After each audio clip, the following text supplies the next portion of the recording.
C'est que je crois que son travail là, est très bien. Je prie Dieu n'a qu'à avantager son travail là. Et nous sommes tous très contents pour son travail là.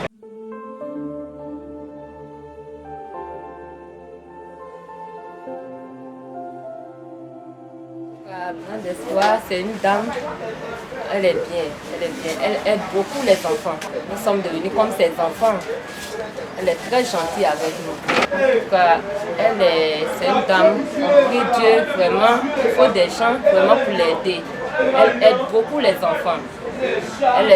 Tous les jours, elle est dans les quartiers, elle s'en a donné, elle fait beaucoup de dons. Elle est bien. La dame, sincèrement, Dieu est gentil. Envers les enfants, chaque année, elle donnait des cadeaux aux enfants. Elle participe beaucoup, elle a beaucoup pitié des pauvres, des gens qui n'en ont pas. Elle est tout le temps là pour les gens, même dans le mois de jeûne, elle est tout le temps là pour nous, même pour le marché. Je pense que les enfants donnent cadeaux.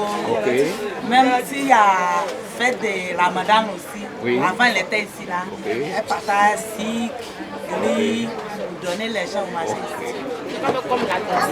Elle est très gentille. Quand elle est aidée, si elle se trouve, elle est très gentille.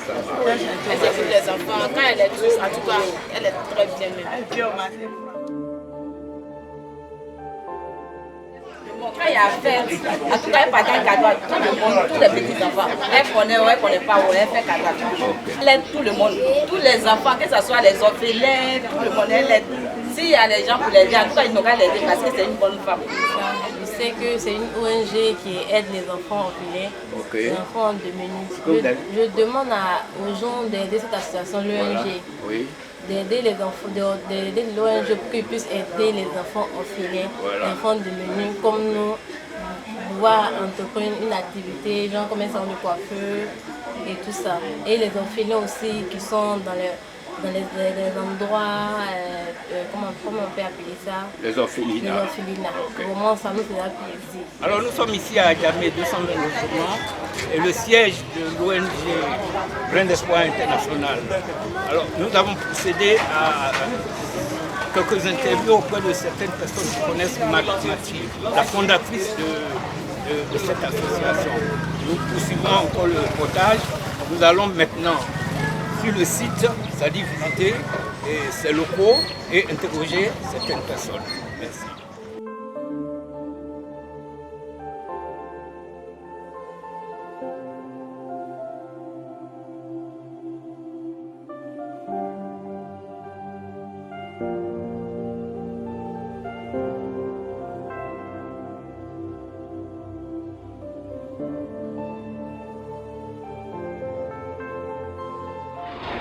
La dame qui dirige cette ONG, en tout cas, fait beaucoup pour les enfants.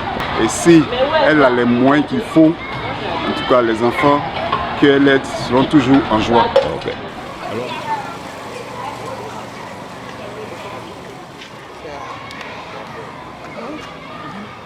Qu'est-ce que tu dis? On vit dans un environnement qui n'est pas du tout sain. On est obligé de le faire, mais les enfants peuvent contracter pas mal de maladies, des maladies mortelles et autres. Parce qu'il faut que tout soit sain pour que les enfants puissent pousser et devenir des adultes de demain en bonne santé. Voilà, c'est un peu tout ça. Comme on est en chemin vers... Avec mon nom, pour ça, pourquoi avoir des vaccins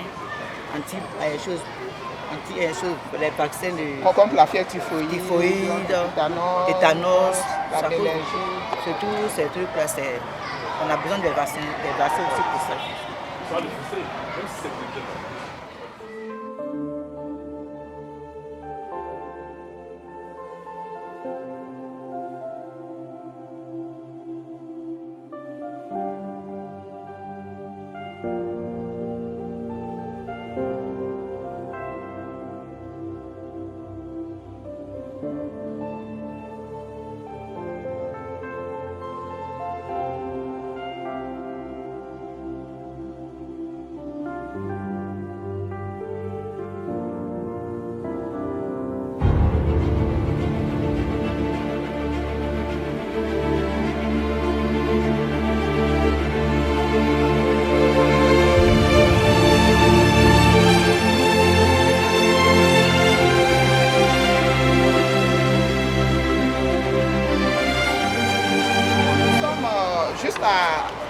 côté du siège de l'ONG Brin d'Espoir International, ici, ce sont des mamans qui, par manque de moyens, vont ramasser un peu tout ce que vous voyez, ces bouteilles dans les différentes poubelles de la ville d'Abidjan. Et puis elles viennent, elles les lavent afin de les revendre sur le marché et bénéficier de quelques ressources pour satisfaire les besoins, on peut dire, aux besoins existentiels de leur famille.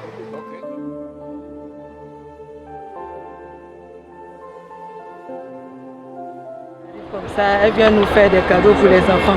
Ok. La fête là, c'est pour nous tous. Quand elle donne les voitures à les enfants, les poupées là, ça rend les enfants trop. C'est ça. Okay. C'est que c'est ça on fait. Il n'y a pas de problème. Maman là, Merci. Merci. Que Dieu la donne longue vie. Nous aussi, Dieu nous donne longue vie.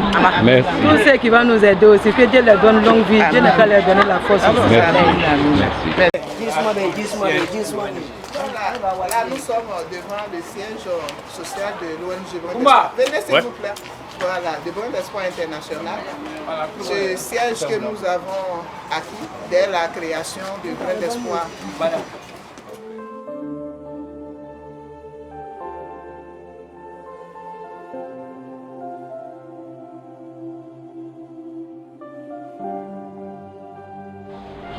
Bonjour madame. Bonjour monsieur. Vous avez déplacé aujourd'hui au Handicom, dans quel cadre en fait? Nous sommes heureux de recevoir Handicom ce matin dans le cadre de nos activités concernant Brin d'Espoir International. Qu'est-ce que Brin d'Espoir International? Brin d'Espoir International est une ONG qui œuvre à l'amélioration des conditions de vie des enfants en difficulté. Voilà. Depuis quand a été fondée cette ONG? Brin d'Espoir International, en abrégé BEI, existe depuis juillet 2015. Sur quelle inspiration en fait? Je peux dire que c'est le don de soi. Et puis, pour la petite histoire, perdre un enfant, c'est pas facile. J'ai perdu mon premier enfant. Et donc, j'ai pris connaissance un peu. Cela m'a fait, je peux dire, un choc. Et je me suis dit que les enfants, étant la pépinière de toutes choses, étant une bénédiction, il fallait quand même que, en tant que mère aujourd'hui, j'œuvre avec mon équipe à apporter un brin de sourire, un brin d'espoir à ces enfants qui sont malheureusement des oubliés de la société. Madame, est-ce que c'est parce que vous avez eu une enfance difficile ou est-ce que vous avez été témoin d'une situation dramatique qui vous a poussé à prendre cette décision? Je pense que l'un dans l'autre, il faut dire que les situations se rejoignent parce que je suis enfant de famille polygame, comme la plupart des membres de l'ONG. Et c'est ensemble que nous avons vécu dans notre enfance un peu le manque de satisfaction de certains besoins primaires. Et donc je pense qu'en tant que toute personne qui grandit dans un environnement tel, il y a le don de soi en tout cas qu'on cultive, qui se met en, je peux dire, qui prend un peu le dessus. Et pas forcément que j'ai connu une enfance difficile, mais je peux dire qu'aux alentours aussi, nous avons vu des familles où les gens n'arrivaient pas à satisfaire à leurs besoins essentiels. Et ça continue de plus en plus. Et je pense que c'est ensemble que nous avons voulu mettre un peu Brin d'Espoir pour aider un peu les enfants. Madame, les différents témoignages disent de vous une très grande humaniste. En fait, qu'est-ce qui vous fait courir? Je pense bien que vivre utilement me fait courir parce que je me dis que celui qui croit en Dieu et qui croit en son destin doit pouvoir aussi œuvrer, tendre la main je peux dire à ceux qui sont dans le besoin. Et pour nous, nous avons choisi un peu les enfants parce que les enfants sont innocents. Ce sont des bourgeons de demain, ce sont des hommes et des femmes responsables de demain.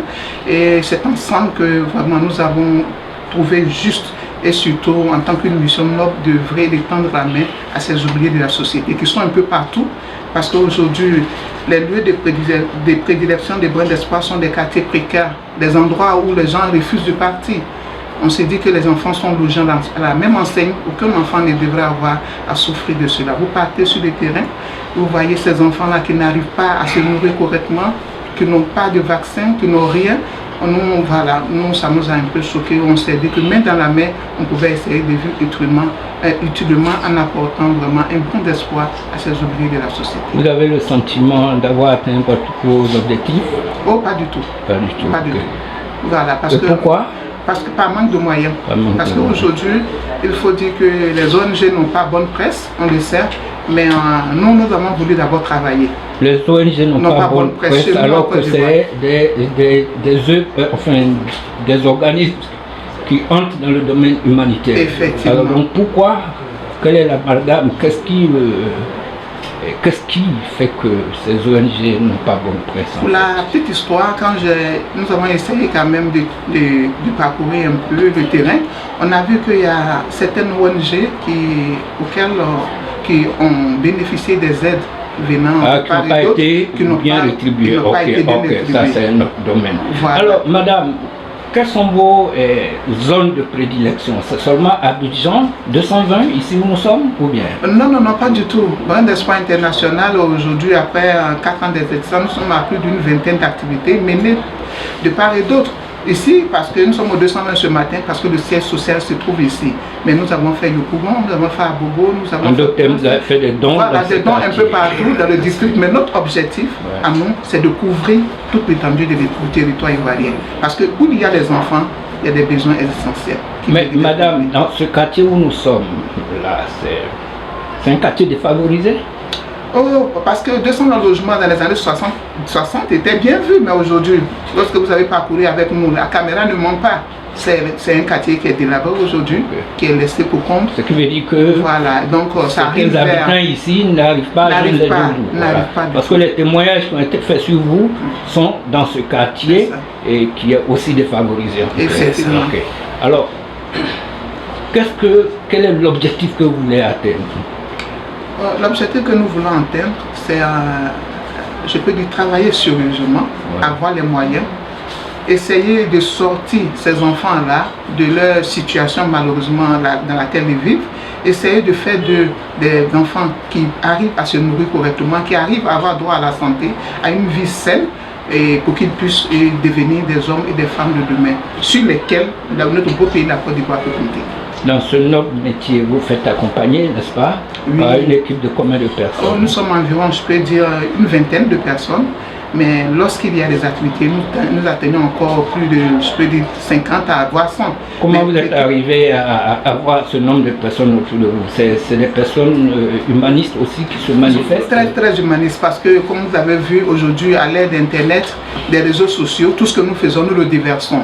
Donc il y a des personnes qui ont vraiment été, je peux dire, qui ont été submergées, subjuguées par ce que Brin d'Espoir fait. Et ces personnes, pour certaines, sont entrées en contact avec nous, pour d'autres aussi, des personnes que nous connaissent et qui savent un peu notre, je peux dire, entre griffes, notre grand cœur à l'endroit de ces enfants, ont voulu nous rejoindre. Et ce sont des dames, des hommes dynamiques qui travaillent pour la plupart et qui ne désignent pas sur les moyens pour nous accompagner au niveau de nos activités. Madame, nous nous retrouvons maintenant dans vos locaux. Oui. Ici. C'est sommaire en fait.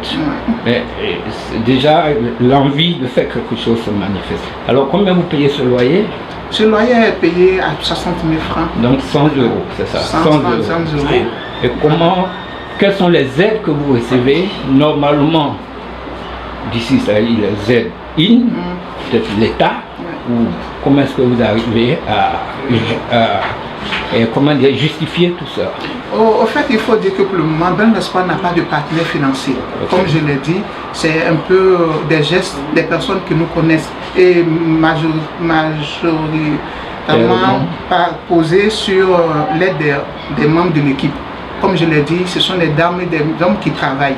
Donc chacun dégage quelque chose. Parce que je l'ai dit, le local nous coûte 60 000, mais par mois on a une charge de près de 150 000. Parce qu'il y a une permanence, il y a une secrétaire, il y a des charges liées à l'électricité et à d'autres charges annexes au niveau de la connexion, au niveau de tout ce qu'il y a.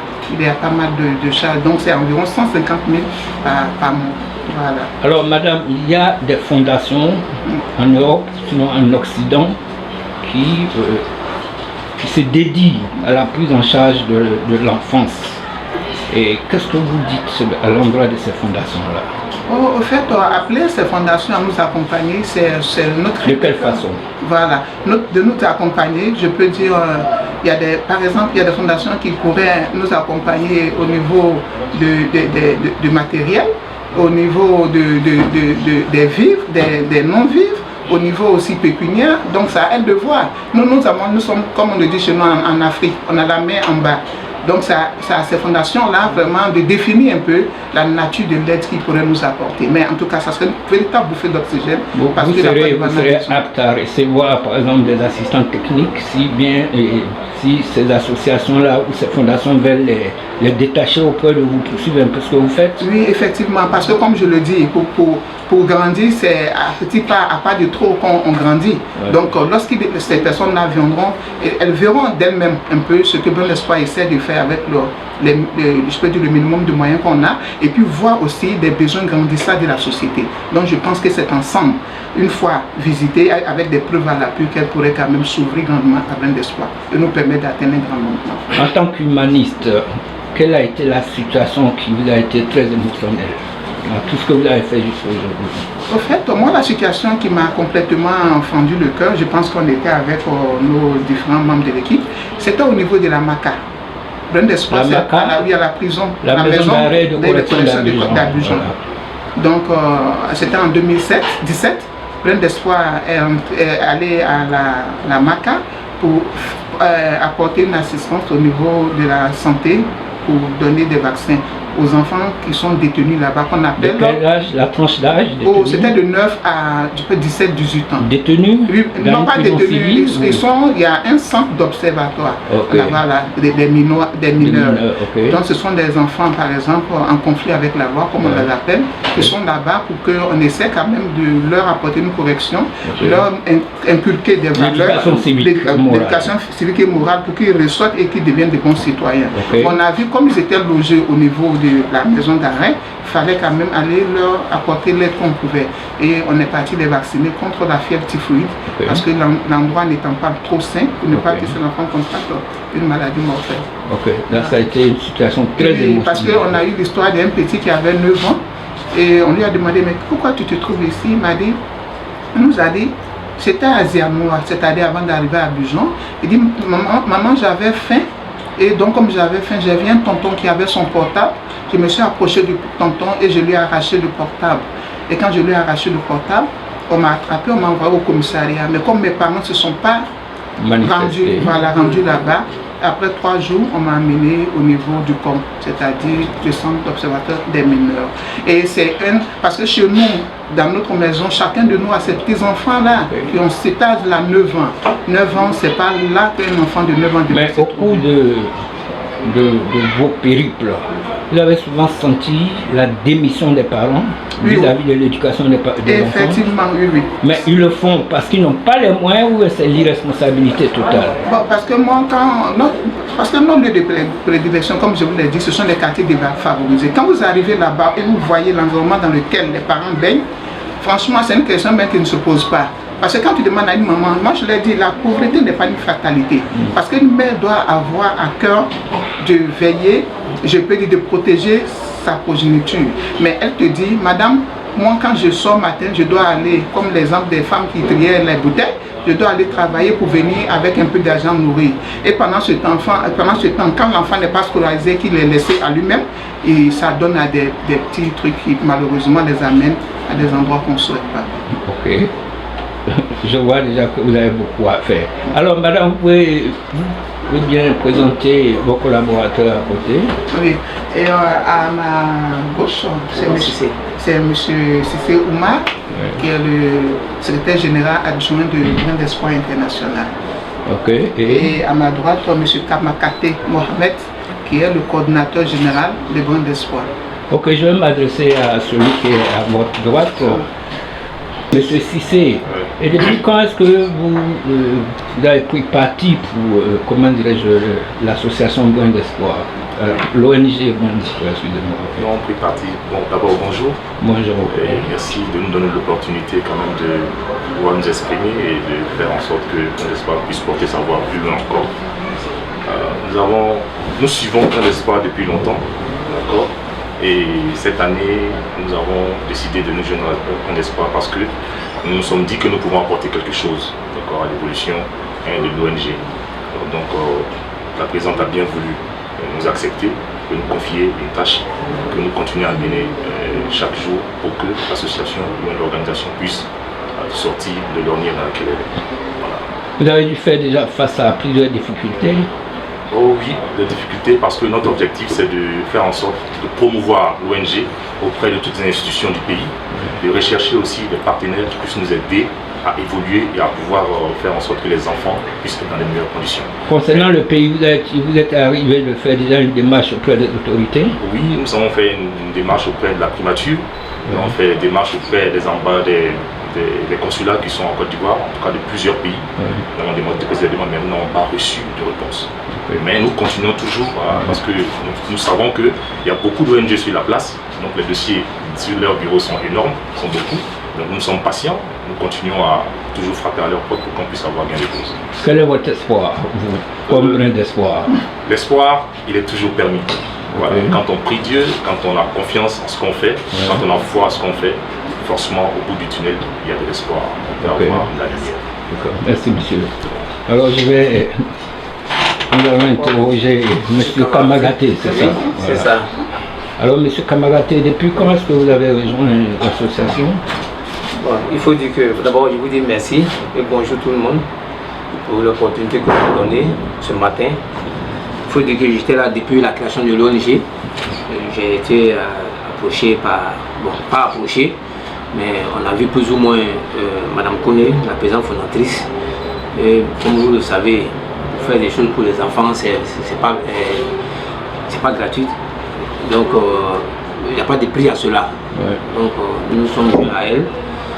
Nous avons eu l'idée aussi avec la présidente, ce qu'elle avait envisagé de faire pour les enfants. Donc nous n'avons pas ménagé les choses en notre effort pour venir l'aider, la soutenir dans toutes ses actions. En tant que le coordinateur, donc ça fait 4 ans. Il faut dire aussi que nous avons nos récépissés, nous avons eu nos agréments au niveau du ministère de l'Intérieur, ce n'est pas donné à tout le monde. Donc pour dire que de façon officielle, voilà, nous pouvons mener des actions sur tout le territoire des choses de la Côte d'Ivoire. Mais compte tenu de nos moyens, nous avons essayé de mener des actions au niveau du district d'Abidjan. Et maintenant, nous avons, comme le secrétaire vient de dire, nous avons sollicité à plusieurs reprises les autorités de ce pays pour nous aider. Parce que nous sommes ONG, c'est vrai, nous n'avons pas les moyens. Bon, elle-même l'a dit, au niveau des charges, c'est la présidente fondatrice même qui a 80% des dépenses. Elle s'investit. Bon, elle s'investit. Bon. Donc on sait aussi l'événement malheureux qui vient de nous frapper. Elle a perdu son mari, qui était celui-là même, le père de cette ONG-là, et qui faisait toutes les dépenses. Donc vous voyez que c'est un peu dur. Monsieur Kamagaté, un humaniste a une fois le cœur brisé ou toujours le cœur brisé? Bon, toujours le cœur brisé parce que... Pourquoi? Parce que quand nous partons sur le terrain, bon, chaque jour a ses réalités. Voilà, vous parlez il y a des zones, elle a dit au niveau de la Maca, mais vous allez trouver qu'il y a des zones, par exemple, nous sommes partis à Avion Civil pour une anecdote. À Avion Civil, on appelle là-bas Fietobourg. En français, ça veut dire que c'est le quartier des aveugles. Ils sont tous des aveugles. Donc, les aveugles? Les aveugles. Des vrais aveugles? Des aveugles. Ils sont là. Quartier pour les aveugles? Pour les aveugles. Mais comment est-ce qu'ils fonctionnent là-bas? Ils sont là. Les enfants. Les enfants, ils sont là. Bon, ça, les parents qui sont aveugles, les enfants sont là. Et nous sommes rendus là-bas pour les rendre visite. Et nous avons posé des actes au niveau la prise en charge, en fait, apporter votre voilà, nos contributions. Et même ces gens-là nous ont approchés pour leur dire que bon, vraiment, les enfants sont là, ils ne vont pas à l'école. Donc si on pourrait les aider pour qu'ils ne cessent qu'à avoir des extraits, parce que aujourd'hui, pour scolariser un enfant, il faut des extraits. Donc voilà, ce combat-là aussi, nous sommes en train de faire avec les autorités de choses, avec le premier magistrat de la commune, M. Soumarou Farid, parce qu'il faut dire que Ben Espoir International, c'est vrai que nous sommes à Djamé, et nous, Fietobourg réside à Djamé. Donc pour cela, il faut voir le premier magistrat de la commune, et puis essayer d'échanger avec lui pour voir comment, dans quelle mesure il faut aider ces personnes-là. Vous voyez qu'il n'y a plus de choses. Le besoin est énorme. Et énorme. À tous les niveaux. Donc chaque jour, quand nous passons sur le terrain, on voit aussi des choses nouvelles. Donc vraiment, c'est le mot est bienvenu, franchement, pour qu'on puisse nous aider à pouvoir continuer le travail que nous sommes en train de faire. Parce qu'aider un enfant, ça n'a pas de prix. C'est ça. Voilà, donc voilà. Alors, donc je peux dire que nous avons été heureux de vous côtoyer ce matin, même si c'est une situation difficile de venir de l'Occident et de faire un si triste constat. Nous ne pouvons que remercier vous qui vous engagez chaque jour aux côtés de ces enfants-là. Voilà. Si vous avez au moins un dernier mot, ce serait lequel? Bon, le dernier mot, c'est vrai que la présidente est là. Voilà. Moi, à mon niveau, en tant que le coordinateur, d'abord je voulais remercier tout le monde ici, parce que vous savez qu'aujourd'hui c'est un jour grave. Bon, vu l'importance de la chose, donc on a essayé de dire à tout le monde de plus ou moins d'essayer de faire un effort pour pouvoir venir. Et quant à vous aussi, on vous dit merci. Et vraiment, nous allons essayer de placer notre espoir sur vous pour que vous soyez notre interlocuteur auprès de l'Occident. Pour que vraiment, pour lui dire qu'en Afrique ici, c'est vrai que ce que la présidente a dit, il y a des ONG, aujourd'hui c'est vrai que les gens sont un peu tirés des ONG, mais nous ici, vraiment, nous c'est un défi à relever. Et vous allez voir à partir d'aujourd'hui, si jamais Dieu nous donne longue vie, que nous travaillons ensemble, vous allez voir tout ce que vous allez mettre à notre disposition. Nous, quand on travaille, c'est à l'appui. Non, ça, il y aura quand même vérification. On n'est pas à ce niveau. Voilà. Alors, Madame la Présidente, vous allez regarder la caméra. Donnez. De vie des enfants en difficulté.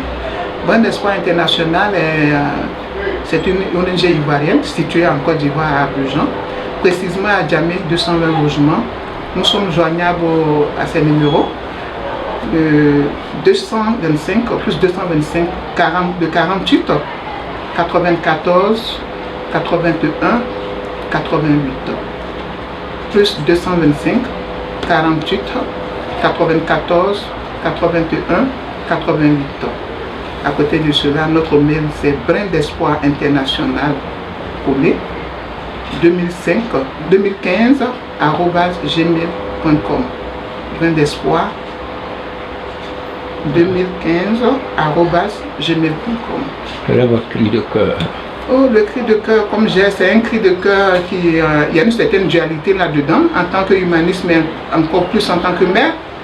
C'est booster la pauvreté hors de mon beau pays, la Côte d'Ivoire. Permettre à tous les enfants d'avoir accès à l'école, de pouvoir se nourrir. Essayer, je peux dire en un mot, de satisfaire aux 12 droits de l'enfant, comme l'a dit si bien l'UNESCO. Donc, un peu, comme je le dis, booster la pauvreté hors de mon beau pays. Loger tous les enfants à la même enseigne. Donner à ces enfants ce qu'ils méritent. L'enfant est une bénédiction et une bénédiction est une œuvre divine. Merci. Bonjour, moi c'est Izoudine Youssef, journaliste à Ivoire Média, rattaché à la communication de l'ONG Brin d'Espoir. Et comment est-ce que vous procédez en fait? Comment vous arrivez à relier votre journal à Brin d'Espoir? Il faut dire que d'ores et déjà c'est d'abord un cri pour essayer de faire passer le message aux autorités qu'il y a beaucoup de choses encore à faire au niveau du social. Le social véritablement est un levier auquel nos représentants africains n'y tiennent pas compte. Nous avons essayé de porter un peu la voix de cette ONG qui fait beaucoup pour les enfants à un certain niveau afin que les autorités perçoivent le message qui est donné depuis le bas de l'échelle. C'est un peu cela qui nous a permis de nous rapprocher de cette ONG. En d'autres termes, vous avez suivi l'ONG sur le terrain pour mesurer un peu l'ampleur des difficultés. L'ampleur des difficultés avec l'ONG, nous l'avons fait par moment, mais à vrai dire, circuler à Abidjan déjà, on voit déjà l'ampleur. Pas que déjà dans une voiture, vous passez, vous voyez les décharges, vous voyez les enfants dans les décharges, vous voyez beaucoup de choses. Les enfants sont livrés à eux-mêmes. On a beaucoup de phénomènes qui naissent chaque jour en Côte d'Ivoire. On se demande véritablement quelle solution apporter. Le gouvernement peut mener les actions, mais ceux qui sont faits, il faut passer par ces personnes-là. Passer par ces personnes qui sont offertes au contact de ces personnes. Aujourd'hui, ce phénomène-là vit à Bobo, à Treichville, à Koumassi, partout. Mais il y a des gens qui vivent les faits au quotidien. Qu'est-ce qu'on y fait de ces gens-là? Ceux qui se sont mis pour penser, pour créer un cadre véritablement approprié pour ces enfants-là, qu'est-ce qu'on y fait d'eux?